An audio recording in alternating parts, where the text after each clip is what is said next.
Hi everyone. Last lecture में हमने third unit complete कर लिया था वाटर पोल्यूशन। एक टॉपिक उसमें लास्ट का आपका सिलेबस में दिया हुआ है वाटर पोल्यूशन एनालिसिस। तो वो ऑलरेडी हमने वाटर पोल्यूशन एनालिसिस देख लिया था। फिजिकल एनालिसिस, केमिकल एनालिसिस और बायोलॉजिकल एनालिसिस हमने ऑलरेडी देख लिया है। वो एक ही सिलेबस में एक ही टॉपिक एक ही चैप्टर में 2 बार दे दिया है, तो वो आप लोग वहाँ से कवर कर लीजिएगा। वो ऑलरेडी कराया हुआ है लेक्चर में। आज हम लोग स्टार्ट करने वाले हैं यूनिट 4 जो कि नॉइज़ पोल्यूशन अपना है। तो नॉइज़ पोल्यूशन देख लेते हैं क्या होता है। इस चैनल से अगर आप लोगों को बेनिफिट हो रहा है और चैनल को पर्सनली कुछ आप लोग सपोर्ट करना चाहते हैं तो डिस्क्रिप्शन में paykun.in का लिंक है, वहाँ पर जाइएगा। तो आप कुछ भी अमाउंट खुद से अगर पे करना चाहते हैं, कुछ डोनेट करना चाहते हैं चैनल को सपोर्ट करने के लिए, तो आप कर सकते हैं वहाँ पर उस लिंक पर जाकर। और थर्ड यूनिट सेकेंड यूनिट तक हमने ऑलरेडी PDF आपको प्रोवाइड कर दिया है। आप चाहें तो फर्स्ट और सेकेंड यूनिट के जो भी वीडियो के डिस्क्रिप्शन में आपको PDF मिल जाएगा, वहाँ पर लिंक ऑलरेडी अवेलेबल है। थर्ड यूनिट जैसे ही हमारा कंप्लीट हो गया है, इसका भी मैं कुछ दिनों में वहाँ पर लिंक अटैच कर दूंगा, वहाँ से आप PDF डाउनलोड कर लीजिएगा। तो शुरू करते हैं नॉइज़ पोल्यूशन। नॉइज़ पोल्यूशन क्या होता है? कोई भी अनप्लीजेंट साउंड हो गया या एक्सेसिव साउंड हो गया, अननेसेसरी साउंड हो गया, जिसके वजह से ह्यूमन पर हार्मफुल इफेक्ट होता है या इन्वायरमेंट पर हार्मफुल इफेक्ट होता है, उसको हम लोग बोलते हैं नॉइज़ पोल्यूशन हो रहा है। जैसे कि हमने पोल्यूशन में देखा था, कुछ अनवांटेड सब्सटेंस मिल जाते हैं। तो नॉइज़ पोल्यूशन में क्या हुआ, इन्वायरमेंट में कुछ अनप्लीजेंट साउंड, अनप्लीजेंट मतलब जिससे कि हमें इरिटेशन हो जाए। बहुत तरीका बीमारी होता है, बहुत तरीका डिजीज़ हो सकता है इससे। तो नॉइज़ पोल्यूशन में आपको समझ में आ गया होगा, नॉइज़ पोल्यूशन कुछ भी अनप्लीजेंट साउंड है, अनवांटेड साउंड है, जिससे कि ह्यूमन पर निगेटिव इम्पैक्ट पड़ता है या हेल्थ पर हार्मफुल इफेक्ट पड़ता है या इन्वायरमेंट पर हार्मफुल इफेक्ट पड़ता है, उसको हम लोग नॉइज़ पोल्यूशन बोलते हैं। इसका काफ़ी इफेक्ट होता है, आगे हम लोग आगे के लेक्चर में देखेंगे। ह्यूमन की हेल्थ पर काफ़ी इफेक्ट होता है। आपको सोने में प्रॉब्लम होने लगता है, इरिटेशन होने लगता है, माइंड में थोड़ा सा, इंसान में थोड़ा सा इरिटेशन टाइप का हो जाता है। तो ये सब इससे प्रॉब्लम क्रिएट होता है। तो यहाँ पर जो साउंड होता है वो, इसका जो हम लोग मेज़रमेंट करते हैं वो डेसिबल में करते हैं। जो यूनिट होता है साउंड वेव का, वो हम लोग डेसिबल में करते हैं। तो इसका यूनिट बताया जाता है कि साउंड इतना से इतना तक जो है वो थोड़ा सा ठीक है, वो अपने रेंज में है, हम लोग सुनेंगे तो उतना ज़्यादा हमें इरिटेशन नहीं होगा, अनप्लीजेंट हमें नहीं लगेगा। बट अगर उसके एबव जाएंगे तो हम लोगों को वहाँ पर प्रॉब्लम क्रिएट होता है। तो उसका भी एक लिमिट है, डेसिबल में हम लोग आगे देखेंगे, डेसिबल में हम लोग देखते हैं। फिर आगे हम लोग देखने वाले हैं कि किस एरिया के लिए, एरिया के हिसाब से साइलेंस एरिया के लिए क्या होता है, कॉमर्शियल एरिया के लिए क्या रेंज होना चाहिए। डे टाइम का अलग होता है, नाइट टाइम का अलग होता है। तो आगे के लेक्चर में अभी हम लोग यहाँ पर देखने वाले हैं, आज के लेक्चर में देखने वाले हैं। तो शुरू करते हैं नॉइज़ पोल्यूशन, 1 बाय 1 पॉइंट्स को डिस्कस कर लेते हैं। पहले नॉइज़ पोल्यूशन इज अनवांटेड और excessive sound that can have harmful effect on human health and environmental quality. Noise pollution एक तरह का अनवांटेड और एक्सेसिव साउंड होता है जो कि ह्यूमन के हेल्थ पर हार्मफुल इफेक्ट होता है या इन्वायरमेंट के क्वालिटी पर हार्मफुल इसका इफेक्ट होता है।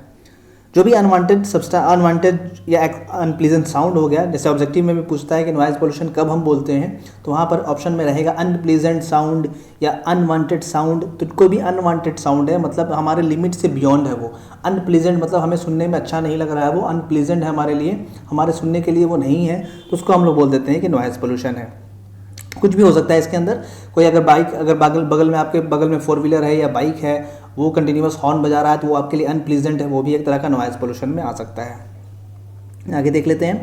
It is also known as environmental noise और साउंड पोल्यूशन। इसको हम लोग इन्वायरमेंटल नॉइज़ भी बोल सकते हैं या साउंड पोल्यूशन भी बोलते हैं।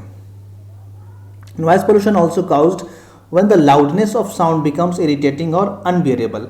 मतलब बता ही रहा था कि जब साउंड वैसा साउंड हो जो इरिटेट कर दे, उस टाइम भी उसको हम लोग नॉइज़ पोल्यूशन बोलते हैं। कभी कभी आप देखोगे कि ट्रैफिक में हो, कोई अननेसेसरली कभी कभी पीछे से बाइक वाले या 4 व्हीलर वाले हॉर्न बजाते रहते हैं, हॉर्न प्रेस करते रहते हैं, जबकि वहाँ पर कोई रिक्वायरमेंट भी नहीं है, ट्रैफिक तो वो जैम है। तो वहाँ पर वो जो साउंड होता है वो एक तरह का नॉइज़ पोल्यूशन हो रहा है। वो अननेसेसरी वो क्रिएट कर रहे हैं, नॉइज़ को क्रिएट कर रहे हैं। वो लाउडनेस उसका ऐसा है कि इंसान जो होता है वो इरिटेट हो जाता है, तो वो भी एक तरह का नॉइज़ पोल्यूशन के अंदर आता है। अब यहाँ पर देखिए आप लोग कितने टाइप का, यहाँ पर क्या क्या सोर्सेज है उसका यहाँ पर दिख रहा होगा। वैसे आगे हम लोग सोर्सेज डिटेल में पढ़ेंगे। कुछ सोर्सेज यहाँ पर आप देख लीजिए। यहाँ पर एयर ट्रैफिक है, उसके वजह से भी काफ़ी नॉइज़ होता है। काफ़ी जगह स्पीकर लगा हुआ होता है, शादी हो रही है, कुछ फंक्शन है, वहाँ पर भी स्पीकर लगा हुआ है। यहाँ पर भी आप देख रहे हैं, यहाँ पर रेलवे ट्रैफिक है, रेलवे आपको क्रॉस कर रहा है, उसका भी हॉर्न आता है या फिर काफ़ी ज़्यादा वो हॉर्न प्रेस करता है, तो उसके वजह से भी नॉइज़ क्रिएट होता है। काफ़ी ट्रैफिक है, यहाँ पर रोड ट्रैफिक है बहुत सारे तरीके से होता है। कुछ कंस्ट्रक्शन साइट होता है, वहाँ पर फिनिशिंग प्रोसेस होते रहता है, वहाँ पर भी आपको कंटिन्यूसली ग्राइंडिंग होते रहता है, काफ़ी ज़्यादा वहाँ से आवाज़ आती रहती है, वो भी एक तरह का अनप्लीजेंट साउंड है। हमें काफ़ी ज़्यादा साउंड में कोई म्यूज़िक बजा रहा है तो भी एक तरह का अनप्लीजेंट साउंड है हमारे लिए, उससे भी हम नॉइज़ पोल्यूशन बोल सकते हैं, क्योंकि वो इरिटेटिंग है। और काफ़ी ज़्यादा किसी चीज़ का एडवर्टाइजमेंट करना, जैसे इलेक्शन के टाइम में काफ़ी ज़्यादा एडवर्टाइजमेंट होता है, तो वहाँ पर भी एक अनप्लीजेंट साउंड होते रहता है कंटिन्यूसली, डे टाइम रेगुलरली वो कंटिन्यूसली 10 to 12 आवर्स कंटिन्यूसली वो प्ले करके छोड़ देते हैं, जिसके वजह से अगर रेगुलर अगर कम डेसिबल का भी साउंड अगर हमें कंटिन्यूसली सुनने के लिए मिलता है तो वो इंसान पर उसका हार्मफुल इफेक्ट होता है, तो वो भी एक तरह का नॉइज़ पोल्यूशन है वो। अब आगे देख लेते हैं point wise. Sound waves are vibration of air molecules carried from noise sources to ear. Sound wave जैसे नॉइज सोर्स है, वहाँ से जो भी नॉइज सोर्स हो गया, चाहे वो आपको साउंड बॉक्स हो गया या फिर एयर ट्रैफिक हो गया, जो भी वहाँ से सोर्स है, वहाँ से जो साउंड वेव है वो एयर मॉलिक्यूल के वाइब्रेशन से वो कैरी होता है। Sound wave are vibration of air molecules, जैसे वहाँ से जो जनरेट हुआ वो वाइब्रेशन की वजह से, एयर मॉलिक्यूल्स के वाइब्रेशन की वजह से वहाँ से साउंड नॉइज सोर्सेज से ईयर तक हमारा आ जाता है वो। चाहे वो कुछ भी हो, मान लीजिए कि कहीं म्यूजिक बज रहा है, कोई फंक्शन है वहाँ म्यूजिक बज रहा है, काफ़ी हाई साउंड में वो बजा रहे हैं, तो वहाँ से एयर मॉलिक्यूल, वहाँ से जो भी म्यूजिक वहाँ से रिलीज हो रहा है वो एयर मॉलिक्यूल्स के वाइब्रेशन की वजह से वहाँ से उस नॉइज सोर्सेज से या साउंड जहाँ से रिलीज हो रहा है वहाँ से हमारे ईयर तक एयर मॉलिक्यूल्स के वाइब्रेशन से आता है। इसको जो हम लोग मेज़र करते हैं वो डेसीबल में मेज़र करते हैं, मतलब बेल का 1/10 पार्ट हो गया वो डेसीबल उसको बोलते हैं। स्मॉल में इसको, शॉर्ट में इसको डीबी लिखते हैं, स्मॉल डी कैपिटल बी। तो ये साउंड इंटेंसिटी को रिप्रेजेंट करता है कि साउंड इंटेंसिटी अपना कितना है।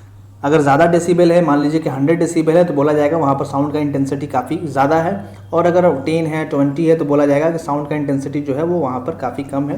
10-20 डेसिबल है तो साउंड का इंटेंसिटी काफ़ी कम है। यहाँ पर जो हम लोग पॉल्यूशन में मेजरमेंट करते हैं इसका, वो डेसिबल में हम लोग काम करते हैं इंटेंसिटी में साउंड का। तो ह्यूमन के लिए जो सबसे बेस्ट होता है वो 50-60 के आसपास जो होता है, वही बोल रहा है human can hear a conversation at 60 decibel, मतलब 60 तक वो कर सकते हैं।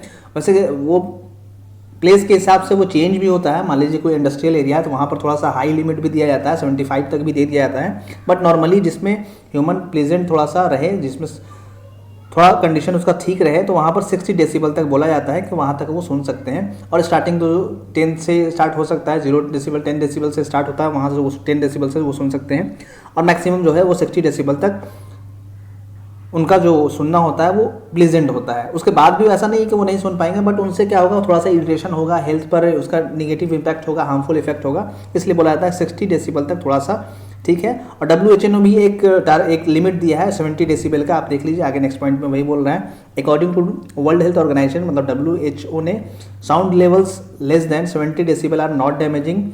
बोल रहा है कि साउंड लेवल जो है, WHO क्या बोल रहा है कि जो साउंड लेवल 70 डेसिबल से जो कम है, are not damaging to living organism, जो भी लिविंग ऑर्गेनिज्म है उसको वो डैमेज नहीं करता है, रिगार्डलेस ऑफ हाउ लॉन्ग और कंसिस्टेंट द एक्सपोजर इज।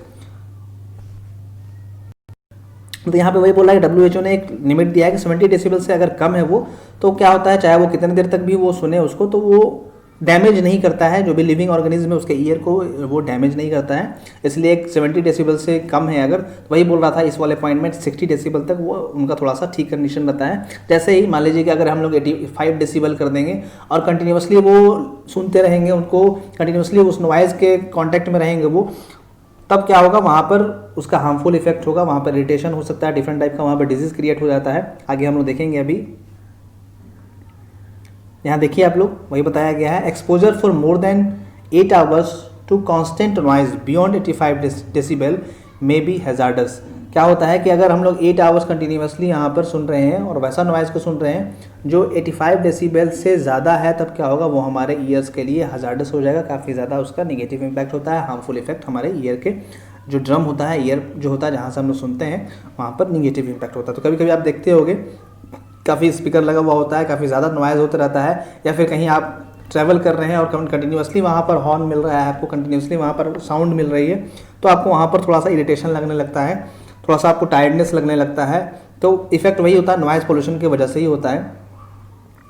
तो आपको समझ में आ गया होगा, अगर 8 आवर्स अगर हम लोग किसी चीज़ को, वैसा नॉइज़ को सुन रहे हैं जो 85 डेसिबल से थोड़ा सा ऊपर है, तो हमारे ईयर्स के लिए हजार्डस होता है। वैसे बोला जाता है कि 130 डेसिबल तक जो होता है, 130 डेसिबल तक उतना ज़्यादा हार्मफुल इफेक्ट नहीं होता है, लेकिन इसके बियॉन्ड जैसे ही वो क्रॉस करता है, वो हमारे ईयर ड्रम को, जो ईयर हमारा होता है अंदर में जिससे हम लोग आवाज़ सुनते हैं, उसको वो ब्रेक कर देता है, उसको वहाँ पर वो हार्मफुल इफेक्ट करता है, उसको डैमेज कर सकता है। इसलिए 130 एक लिमिट दे दिया गया है कि इसके बाद अगर है तो तब तो हमारे लिए मुश्किल हो जाएगा। Sound intensity of 130 decibel is upper limit of threshold of hearing and beyond this it may damage year.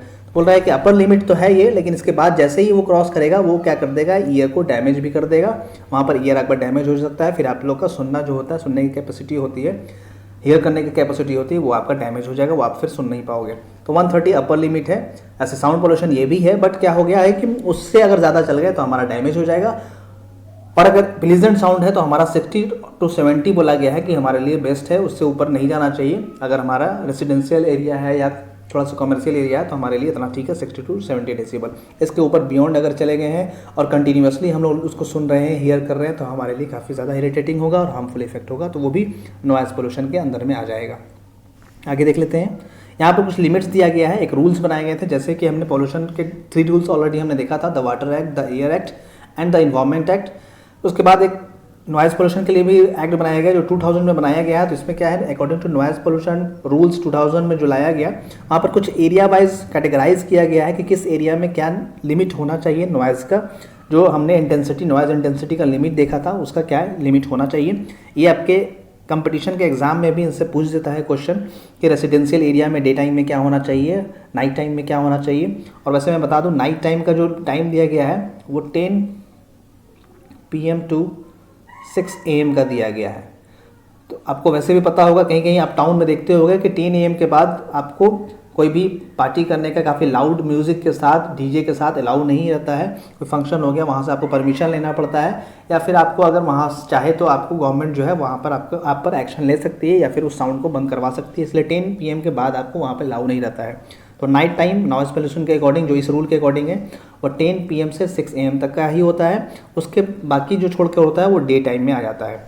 तो देख लीजिए, सबसे फर्स्ट जो है सीरियल नंबर 1A में जो दिया गया है, एरिया क्या है, इंडस्ट्रियल अगर एरिया है तब आपका जो नॉइज़ पोल्यूशन का लिमिट बताया गया है इंटेंसिटी का, वो 75 हो सकता है, 75 तक।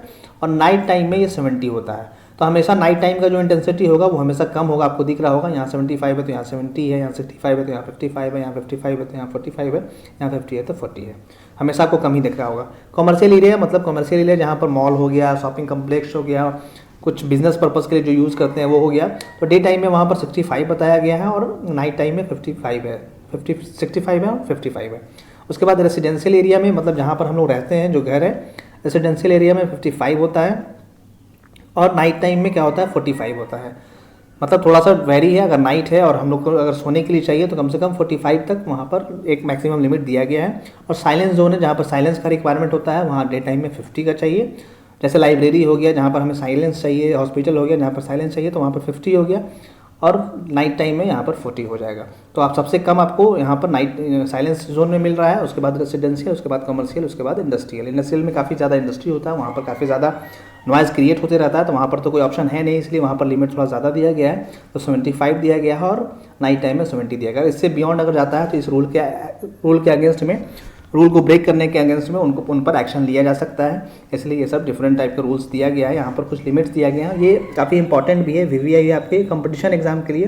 जिस भी कंपटीशन एग्जाम में आपको अगर पॉल्यूशन चैप्टर है पढ़ना, इन्वायरमेंट पढ़ना है, तो उसमें आपको ये क्वेश्चन पूछ देता है। तो इसलिए थोड़ा सा आपको माइंड में रखना है कंपटीशन पॉइंट ऑफ व्यू से भी, और थोड़ा सा ऑब्जेक्टिव पॉइंट ऑफ व्यू जो आपका इस चैप्टर में, इस आपके सिलेबस में है, उसमें ऑब्जेक्टिव में भी हो सकता है। ये पूछ सकता है कि रेसिडेंशियल में डे टाइम में क्या हो रहा है, नाइट टाइम में कितना होता है, साउंड का इंटेंसिटी क्या है, वो आपको यहाँ पर पूछ सकता है। तो आज के लेक्चर में हमने नॉइज़ पोल्यूशन का बेसिक देख लिया है कि क्या होता है, किस यूनिट में हम लोग मेजरमेंट करते हैं, कहाँ तक डैमेज ईयर नहीं होता है, कहाँ तक हम लोग को प्लीजेंट साउंड लगता है, उसके बाद कितने 8 आवर्स तक अगर हम लोग रहेंगे तो क्या डेसिबल होना चाहिए, वो सब हमने यहाँ पर देख लिया है। और कुछ लिमिट्स भी जो गवर्नमेंट की तरफ से दिया गया है वो भी हमने यहाँ पर देख लिया है। तो लेक्चर को यहाँ पर स्टॉप करते हैं। इसके बाद के लेक्चर में हम लोग नॉइज़ पोल्यूशन के सोर्सेज को पढ़ लेंगे, क्या उसका सोर्सेज है वो हम लोग वहाँ पर देख लेंगे। वीडियो को देखने के लिए थैंक यू सो मच। अगर इससे रिलेटेड कुछ डाउट होगा तो आप कमेंट में तो पूछ ही सकते हैं। अदरवाइज टेलीग्राम ऐप डाउनलोड कर लीजिएगा। लिंक इस इंजीनियर सलाह ग्रुप का लिंक आपको डिस्क्रिप्शन में मिल जाएगा। डिस्क्रिप्शन जो है, वीडियो का डिस्क्रिप्शन है, वहाँ पर लिंक आपको मिल जाएगा, वहाँ पर आप ज्वाइन कर सकते हैं। या फेसबुक पेज पर भी अपना पेज बना हुआ है, इंजीनियर सदार फेसबुक पर भी अपना पेज है, आप चाहें तो वहाँ से भी देख सकते हैं। एक pekun.in का लिंक है, आप चाहें तो इस चैनल को अगर बेनिफिट ले रहे हैं। अगर आपको लग रहा है कि आपको इस चैनल से बेनिफिट मिल रहा है तो आप इस चैनल को पर्सनली कुछ अमाउंट देकर डोनेट करके आप सपोर्ट कर सकते हैं। वीडियो को देखने के बाद लाइक और शेयर जरूर कर दीजिएगा और चैनल को सब्सक्राइब अगर नहीं किया है तो सब्सक्राइब भी कर दीजिएगा ताकि जब भी न्यू लेक्चर अपलोड करूँ उसका नोटिफिकेशन आपको टाइम टू टाइम मिल जाए। Thank you so much.